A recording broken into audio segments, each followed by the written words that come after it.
जय श्री श्याम प्रभु। प्रणाम गुरुदेव।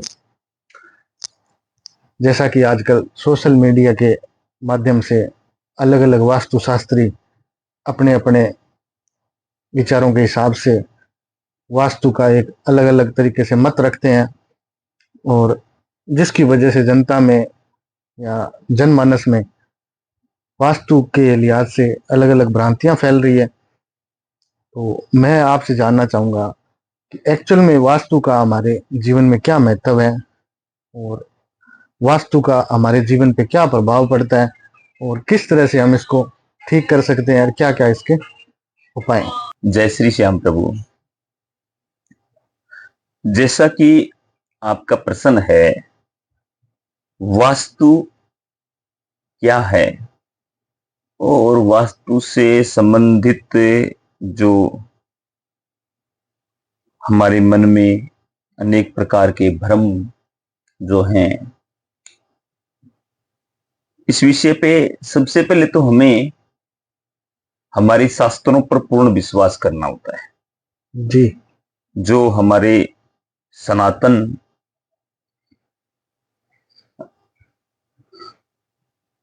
धर्म से जुड़े हुए जो भी शास्त्र हैं, उन सबको पूर्ण रूप से विश्वास करके हमें मानना होता है। अच्छा। अब वास्तु क्या है, इसका वैज्ञानिक कारण और आध्यात्मिक कारण। देखिए, जितने भी हमारे आध्यात्मिक कारण हुए हैं, जो भी आध्यात्मिकता में हमारे जो नियम बने हुए हैं, वो सब के सब विज्ञान की कसौटी पर पूर्ण रूप से खरे हैं। उदाहरण के लिए हम चाहे वास्तु का ले लें, चाहे ज्योतिष का ले लें, चाहे हम ग्रह नक्षत्रों का ले लें, योग करण विकर्ण का ले लें, ये सब शास्त्र संबंध और पूर्ण रूप से प्रमाणिक है। आज का विषय आपने वास्तु क्या है, तो वास्तु उस पुरुष का नाम है जो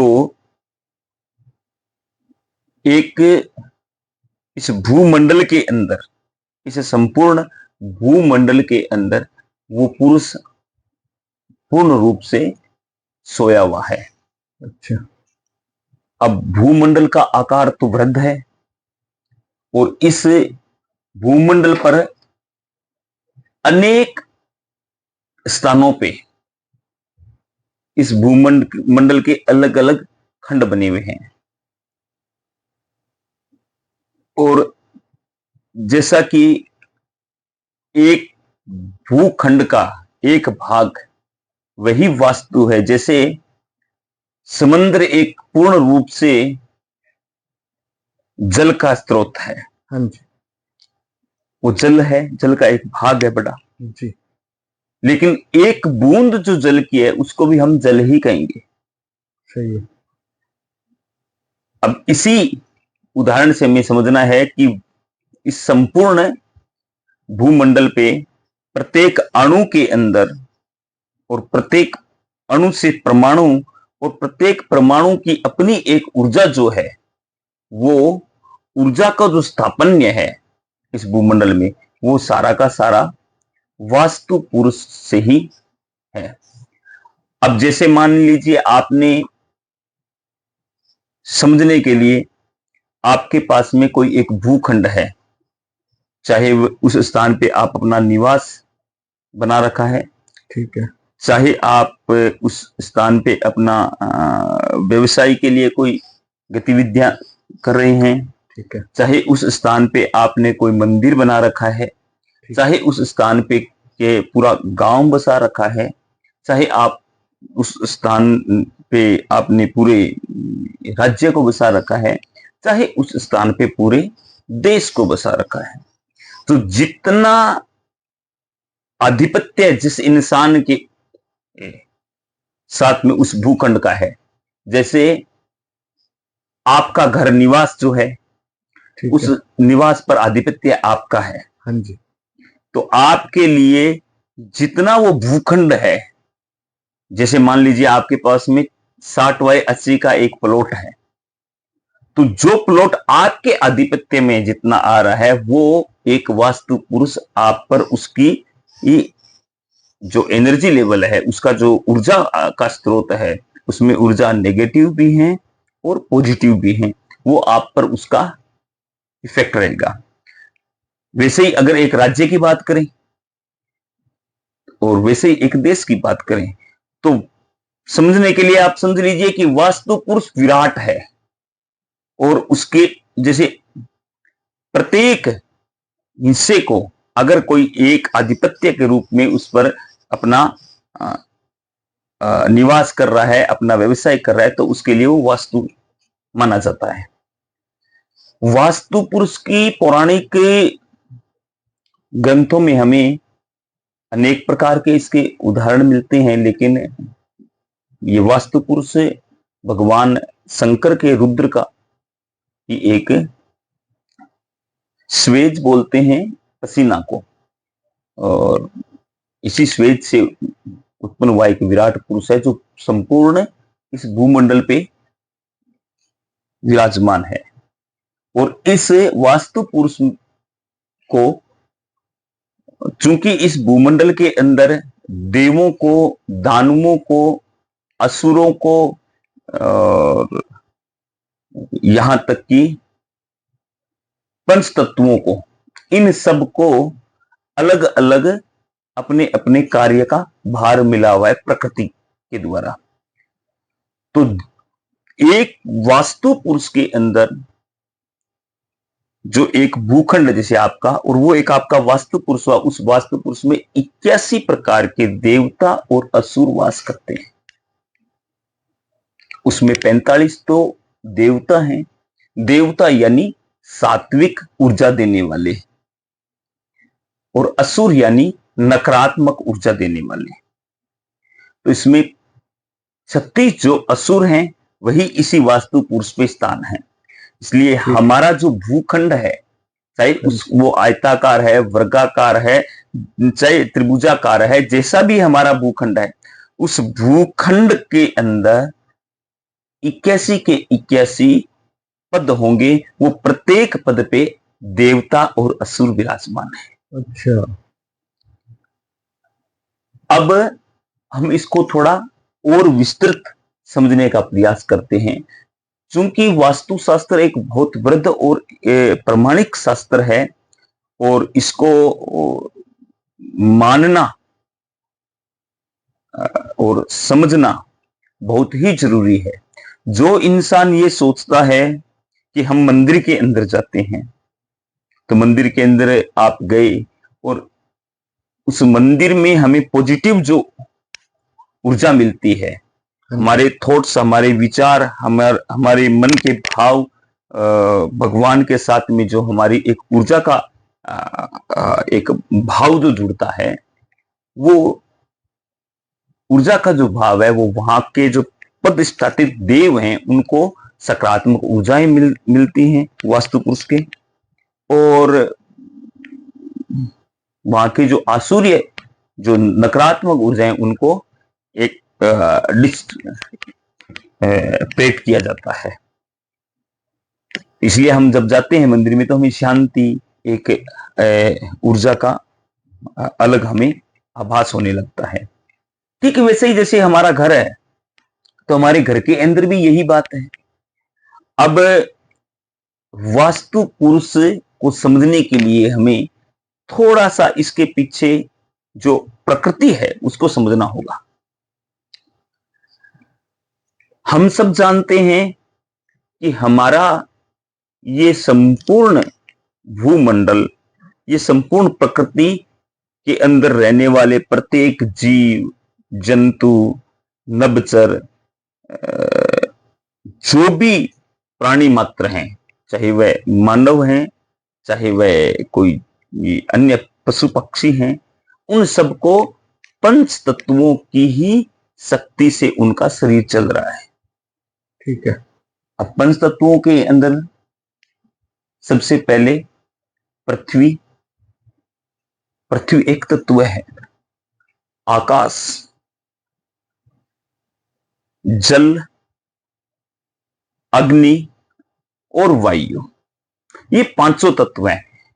इन पांचों तत्वों का संतुलन ही, जैसे हमारे शरीर, हमारा शरीर भी इन पंच तत्वों से बना है, सही है। और प्रत्येक जीव जो है उन सब का पंच तत्वों का शरीर है। हाँ, इसमें भेद इतना हो सकता है कि जैसे किसी का वायु प्रधान शरीर हो सकता है, किसी का जलीय प्रधान शरीर हो सकता है, किसी का अग्नि प्रधान शरीर हो सकता है, किसी का पृथ्वी प्रधान शरीर हो सकता है। जैसे उदाहरण के लिए मगरमच्छ, मगर है, जो समुद्र के अंदर रहने वाले जो जीव जंतु हैं, उनका है शरीर पंच तत्वों से बना हुआ, लेकिन एक प्रधान उनके अंदर जो तत्व है वो है जल तत्व है। वैसे कीट पतंग जो हवा के अंदर हमें उड़ने वाले, उनका शरीर वायु प्रधान है। हाँ जी। वैसे हमारा ये शरीर है, इसमें पंच जो प्राण हैं वो अपान, व्यान, उदान, समान, इन सब का ही मूल जो है वो वायु प्रधान है। और ये तो हमने तत्वों के बारे में विवेचना अनेक ग्रंथों में, अनेक जगह हम सब जानते हैं। लेकिन इस जो भूमि का जो वास्तु है, इस वास्तु के अंदर भी इन पंच तत्वों का बड़ा महत्व है। इन्हीं पंच तत्वों की ऊर्जा जो है, वही ऊर्जा हमारे इस वास्तु पुरुष को, जहां जो भूखंड है, उससे हमारे ऊपर प्रभावित होती है। ये एक आपको समझने के लिए यूं समझिए कि जैसे एक भूखंड है, उस भूखंड के अंदर अग्नि तत्व भी है, आकाश तत्व भी है, पृथ्वी तत्व भी है, वायु तत्व भी है और जल तत्व भी है। अब जो भूखंड आपका वास्तु बनाता है, जैसे आपने जिस घर में निवास कर रहे हो, जिस स्थान पे आप अपना ज्यादा समय जो आपके अंडर टैक में हो, जो आपके अधिकृत क्षेत्र में हो, यानी जिसके आप पर एक मालिकाना हक हो, उस स्थान की जो ऊर्जा है वो आपके साथ में ऊर्जा एक योग बनेगा। उस ऊर्जा का, वहां का प्रभाव, वहां की ऊर्जा का जो प्रभाव, वही प्रभाव आपके मन, मस्तिष्क, बुद्धि, विचार, यहां तक कि संपूर्ण हमारी जो दिनचर्या का प्रत्येक भाग है वो उस ऊर्जा से प्रभावित रहता है। और इसी से, ये प्रभावित होने से ही हमारा पूरा शरीर से लेकर के पूरी हमारी जो ऊर्जाओं का तत्व है वो सारा इससे एक कनेक्टिविटी रहती है। जैसे आपके साथ मोबाइल में हमारी बात होती है तो आवाज का आदान प्रदान जैसे हो रहा है, ठीक वैसे ही वास्तु पुरुष की जो ऊर्जा है वही ऊर्जा हम इस स्थान पे बैठे, ये जैसे वास्तु पुरुष है तो इस पे जो मैं बैठा हूं, यहाँ की जो ऊर्जा है यही ऊर्जा हमें मिलती है। ठीक उदाहरण के लिए समझिए, हम किसी गौशाला में जाते हैं, वहां की ऊर्जा का लेवल बहुत ज्यादा होता है तो हमारा मन कितना प्रसन्न हो जाता है, उस ऊर्जा का प्रभाव। मंदिर में जाते हैं तो मंदिर की जो ऊर्जा है वो ऊर्जा हमें सकारात्मक देती है। वही हम किसी नेगेटिविटी वाली जगह पे जाते हैं तो वहां की ऊर्जा हम पर प्रभावित करती है। लेकिन ज्यादा किस पर प्रभाव करती है? ज्यादा प्रभाव उस पर करती है जो इसका मूल मालिक है, भूखंड का मालिक है। वैसे तो हम सब यहाँ के रैन बसेरे की तरह हैं, आए हैं, चले जाना है, लेकिन इसका वास्तु का हमारे जीवन पे प्रभाव ऐसे पड़ता है। अब क्या होता है कि जैसे इसके भी एक अलग नियम है कि जो भवन बना रहे हैं हम, चाहे हम रहने के लिए बनाए, निवास स्थान बनाए, चाहे किसी व्यवसाय के लिए बनाए, चाहे हम कोई उद्योग के लिए बनाए, चाहे अन्य किसी प्रकल्प के लिए बनाए, तो ये बात हमें वहां की जो ऊर्जा के तत्व हैं उनको ध्यान में रख करके, और वहां से जो ऊर्जा होने वाली ऊर्जा जो उत्पन्न होने वाली है वही ऊर्जा हम जो प्रोडक्ट तैयार कर रहे हैं घर के अंदर, या हम जो प्रोडक्ट डिस्ट्रॉय कर रहे हैं, वही प्रोडक्ट उस ऊर्जा के साथ मैच होना चाहिए। अब ये इसका उदाहरण यूं समझिए कि आप जैसे भोजन बनाते हो तो कहां बनाते हो? अपने किचन, रसोई में बनाते हो। तो रसोई का जो तत्व है क्या हुआ? अग्नि। और वास्तु पुरुष का जो तत्व होगा वो अगर अग्नि का तत्व के साथ में मैच करेगा तो वो हमारे लिए एक ऊर्जावान बनेगा। और वही अगर हमारी रसोई का जो तत्व है अग्नि, और वो अगर हमारा अग्नि तत्व से हटकर अन्य किसी तत्व पे जाकर के मैच करेगा तो वो मिसमैच हो जाएगा। और वही मिसमैच हमारे तन, मन और धन विचारों को सबको प्रभावित करता है। ठीक वैसे ही हम डिस्ट्रॉय करते हैं सोच आदि क्रिया के लिए। तो सोच आदि क्रिया ही करते हैं तो वो स्थान वास्तु का, पृथ्वी का तत्व का स्थान होना चाहिए, क्योंकि पृथ्वी हर एक तत्व को डिस्ट्रॉय करती है। तो उसी हिसाब से हमें पृथ्वी तत्व का वहां का चयनित करना होता है। जैसे हम देवों के घर पे स्थापना करते हैं, या हमें पॉजिटिविटी, जो मूल पॉजिटिविटी है, आध्यात्मिक पॉजिटिविटी है, ऊर्जा का जो मूल स्रोत है, वो हमें कहां पर बैठने से मिलता है?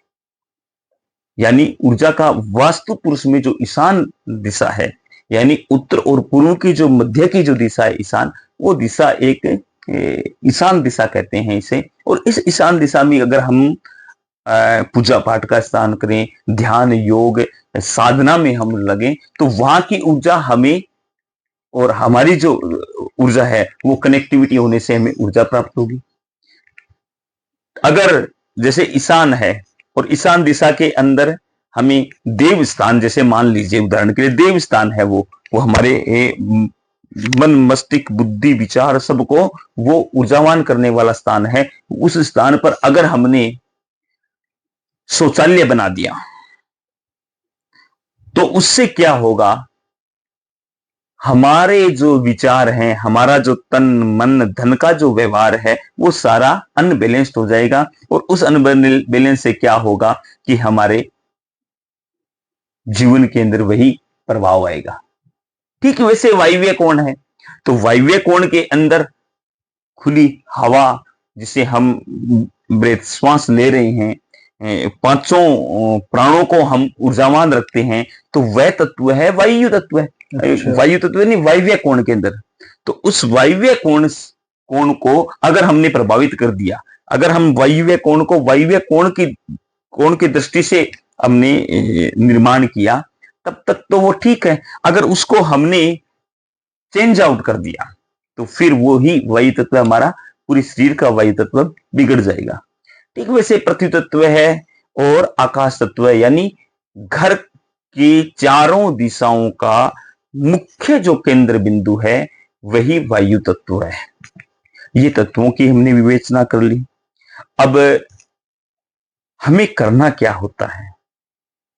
हमें जिस स्थान पे हम रह रहे हैं, चाहे वह झोपड़ी हो, चाहे वह महल हो, चाहे वह हमारा छोटा सा घर हो, हमारा जो रहने के लिए एक आशियाना है, वो आशियाना अगर हम इस वास्तु पुरुष के अकॉर्डिंग ऊर्जावान बनाएंगे, तब हमारे जीवन के अंदर हर प्रकार की ऊर्जा का विकास होगा। क्योंकि हम अपान और व्यान दोनों करते हैं।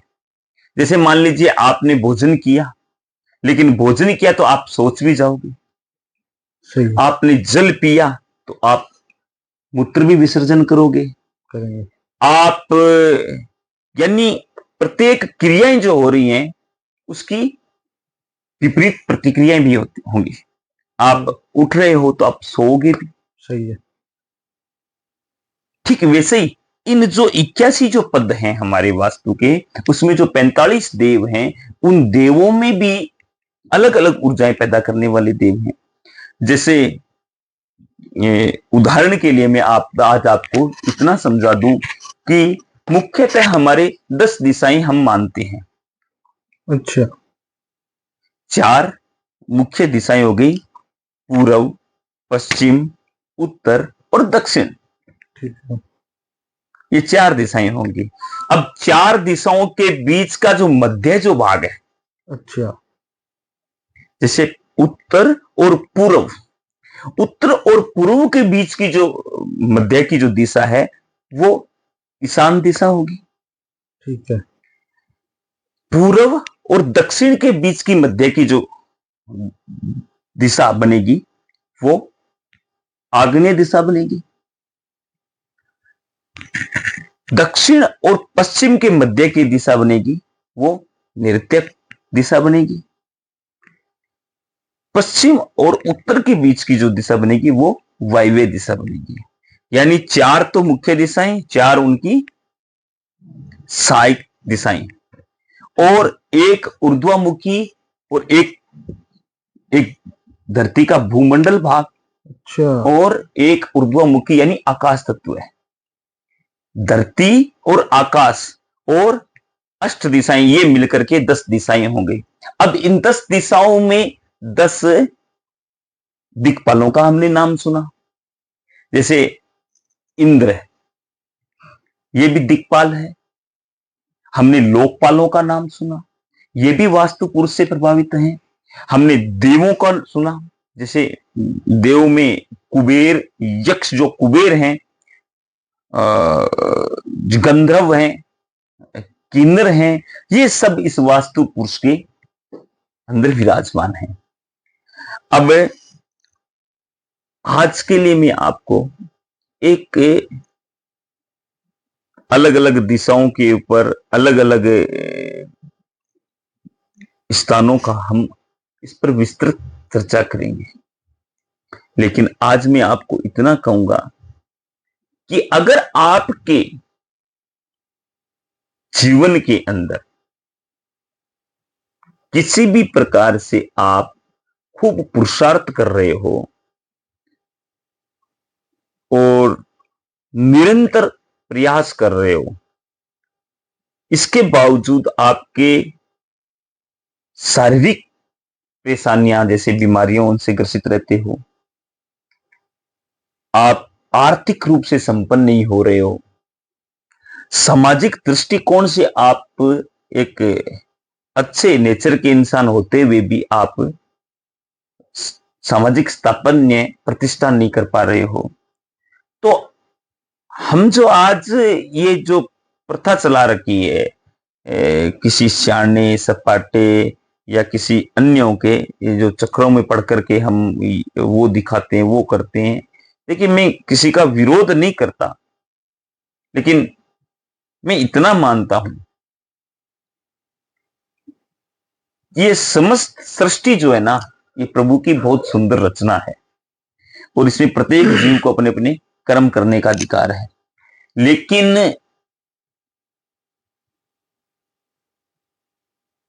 अगर कोई झूठ, पाखंड, आडंबर, ढोंग इत्यादि करके अगर हमारे कहीं ना कहीं आध्यात्मिक जो भावों को प्रभावित करके, जिसको हम इमोशनल इफेक्ट करके और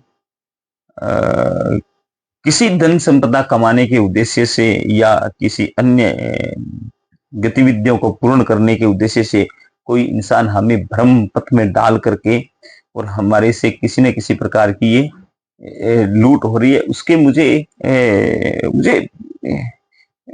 अपना कर्तव्य समझ करके मैं कहता हूं इन सब के चक्रों में न पड़ करके पहले हमें एक ही काम करना चाहिए। अगर आपका घर का, आपका जीवन पुरुषार्थ युक्त है, आप पूर्ण निरंतर प्रयास कर रहे हो, निरंतर अभ्यास कर रहे हो और अपने पथ पर एकदम कर्तव्यनिष्ठ होकर के जीवन जी रहे हो, फिर भी अगर आपको कोई दिक्कत आ रही है जीवन के अंदर, तो सबसे पहले आप अपने घर का, अपनी फैक्ट्री का, अपने निवास स्थान का, अपने उस स्थान का वास्तु को आप संतुलित कीजिए। जैसे ही आप वास्तु संतुलित कर लोगे, तो आपको एक अलग एनर्जी, अलग ऊर्जा, और इसी वास्तु से जो नेगेटिव आपके जीवन के अंदर आ रहा था, जैसे इनपुट होना चाहिए वो आउटपुट में हो रहा है। हाँ जी। जैसे थॉट हमें अच्छे आने चाहिए तो बुरे बुरे ख्याल आने लग रहे हैं। आ रहे। जैसे धन का आगमन होना चाहिए तो धन का आ रहा है और जा रहा है, जा रहा है, पता नहीं चल रहा। या हमारा जैसे बच्चों का पढ़ने का समय होना चाहिए तो वो पढ़ने के बजाय वो ज्यादा मनोरंजन प्रसाधन में ज्यादा ध्यान दे रहे हैं। तो हमें किसी सियाने सपाटों के चक्करों में नहीं पड़ना है। हाँ जी। हमें अपने घर का पहला सूत्र है वास्तु को सुधारना। अच्छा। मैं बार बार कहता हूं कि मैं पंचांग जो है ना, पंचांग, एक तो हमारा वैदिक पंचांग जो बना हुआ है, ठीक है। एक जीवन का मूल्यांकन करके एक पंचांग बनाया जाता है। उसमें प्रथम आता है वास्तु। हम अपने स्थान का, घर का वास्तु शुद्ध कर लें, वास्तु एकदम संतुलित कर लें। ठीक है। जैसे हम कहीं सोने के लिए कोई बेड या जो चारपाई पर हम सो रहे हैं तो उसको एकदम वो उबड़ खाबड़ होगा तो हमें दिक्कत होगी सोने में। सही बात। उसको क्या करते हैं, एकदम बैलेंस करते हैं। जैसे चारपाई पर मैं इस जो फट्टे पे बैठा हूं, ये अगर हिलेगा डुलेगा या सही संतुलित नहीं रहेगा तो मुझे इसमें सोने में परेशानी होगी। आएगी। ठीक वैसे ही हमें इसको संतुलित करना है, पहला वास्तु को। जो लोग अगर जिनके घर का वास्तु सही नहीं है, जिनके घर का वास्तु का संतुलन सही नहीं है, तो मेरा बार बार ये कहना है कि वास्तु एक विज्ञान है। वास्तु सनातन शास्त्रों की कसौटी का पूर्ण एकदम आध्यात्मिक पे पूर्ण रूप से हमें विज्ञान पे खरा एकदम एक तत्व का नाम है। वास्तु के बिना भवन का निर्माण नहीं करना चाहिए, वास्तु के बिना मंदिर नहीं होता, वास्तु के बिना इस संपूर्ण भूमंडल के अंदर कोई भी ऐसा निर्माण कार्य नहीं है। अगर निर्माण कार्य तो होता है, लेकिन अगर हम उसका संतुलन सही बनाना है तो हमें पहले वास्तु को करना होगा। अगर वास्तु ढंग से सही हो गया तो प्रथम सीढ़ी के अंदर ही हमें एक अलग ऊर्जा, एक अलग विचार, एक अलग भाव हमें मिलने शुरू हो जाएंगे। आगे जैसे भी समय मिलेगा हमें एक सब इसमें बहुत सारे विषयों पर हम बात करेंगे कि भूमि का चयन हम भवन बनाएं तो किस तरह का होना चाहिए, भूमि का शुद्धिकरण किस तरह होना चाहिए वास्तु के अनुसार जी। हमारे घर का प्रवेश द्वार कैसा होना चाहिए, अच्छा। हमारे घर का शौचालय कहां होना चाहिए, हमारे घर के अंदर देव स्थान कहां होना चाहिए, हमारे जो घर के अंदर जो किचन है, रसोई है, उसका उचित स्थान कहां होना चाहिए, अच्छा। और क्या क्या हम कर सकते हैं अपने घर के भवन के निर्माण के दौरान, या जिनका निर्माण हो चुका है वो इसमें हम किस तरह इसका पता करें कि हम अपने घर का वास्तु एकदम संतुलित करें। तो जैसे भी समय मिलेगा मेरा कोशिश होगा कि आपको मैं पूर्ण शास्त्र संबंध और इस विज्ञान को आपको बता पाऊं। आज के लिए इतना ही। जय श्री श्याम प्रभु। जय श्री श्याम प्रभु।